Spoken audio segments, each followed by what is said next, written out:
I think for me it's having a really good relationship with your athletes, being personable, having that emotional intelligence and making sure you're looking at the person and the holistic approach to coaching rather than just the technical side.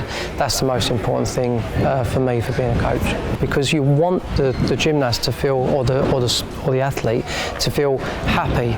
That's the most important thing, because if someone's happy, someone's safe and someone's learning, then I think you've nailed it from the beginning.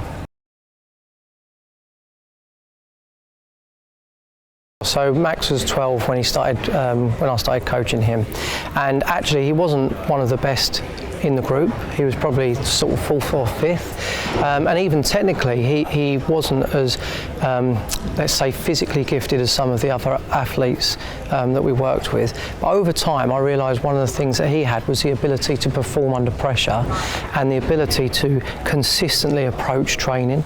So actually you could monitor what was happening because there was that, you know, methodical approach to everything we did. So it was around 2010, just after the Commonwealth Games in Delhi, that I really felt that he had something very, very special. So that's where, you know, I spoke to him, I spoke to his parents, I spoke to the governing body, and really spoke about what my targets are, what, you know, for him were, and he was completely in line with that, and so were his parents, and the journey just started from there.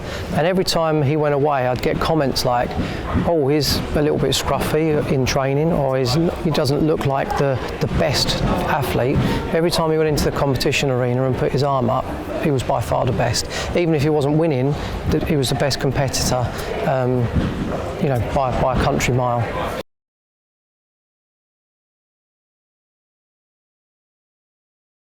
So it's quite interesting in 2012 when Max won his medal. Lewis Smith was obviously a silver medalist there, so he was still the big star, but Max had started his journey. But it was quite interesting. He was getting an agent, he was getting all these sponsorship opportunities. You saw his face everywhere, and you know, after 2016, Max was everywhere. If you saw gymnastics or even not gymnastics, Max was everywhere, and it was quite tricky at first to sort of get that balance between what, you know, his opportunities were outside the sport and keeping inside the sport.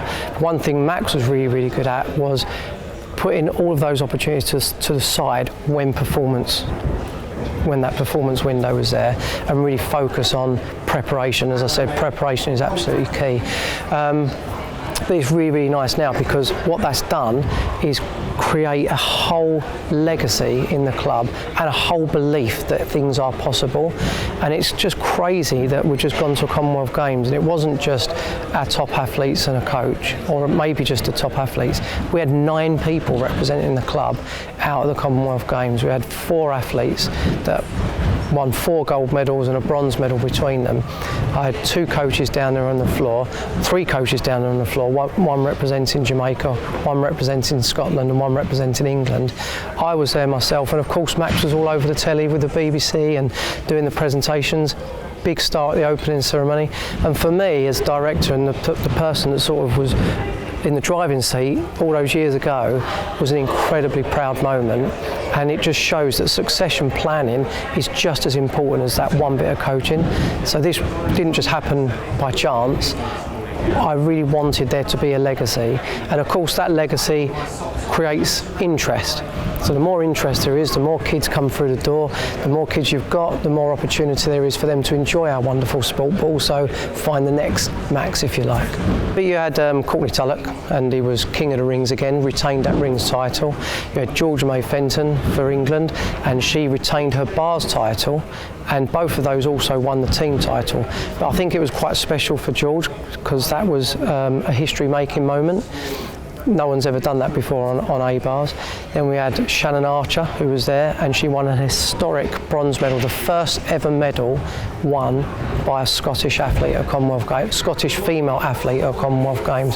So that was an incredible moment. And we had Bryn Bevan there representing Wales. He made the final. Everything was set up to win that medal, but unfortunately he made a small error in the final, but massively proud nonetheless. So they were the athletes that were out there. So in the background, whilst we was all at the Commonwealth Games, we had a young lad, Danny Crouch, who was representing Great Britain and of course South Essex at the European Youth Olympic Festival, and the team come second, which was incredible, but he was European Youth Olympic champion on floor, and he got a silver medal on high bar as well. So you can see the depth of the club across the whole, across all the disciplines. For me, the reason I started coaching was because I never really had that myself as a gymnast or as an athlete, and I wanted to give someone something that I never had. I'm also very competitive, and I wanted to try and help people reach their maximum potential. But it's so much more than that now. It's a journey, it's people, and every single one of the athletes that I've worked with are still a massive part of my life. Actually, next week I'm off to Bryn's wedding, where I'm best man. I've been practicing my speech. I've got a few little stories in there which I won't share with you today. I've been godparents to some of my gymnasts. I've been best man at another wedding from one of my gymnasts as well. So I think it's having that relationship that lasts a lifetime that is just as important as the results, if you like. And that's what makes people want to stay. If people feel like they've got a home, they've got a base, they're looked after, they've got a family outside of a family, they're going to want to do the sport that they're involved in forever. So as you know, sport can really change someone's life. It can bring so many key attributes to someone's development. So it's really important that as coaches we get it right. And as a patron of UK coaching, I can't emphasise enough how important coaching is, not just for success, not just for high level performance, but for help shaping people's life, keeping them fit, keeping them healthy, teaching them key life skills. Is absolutely essential, and I can't emphasise enough how important coaches are.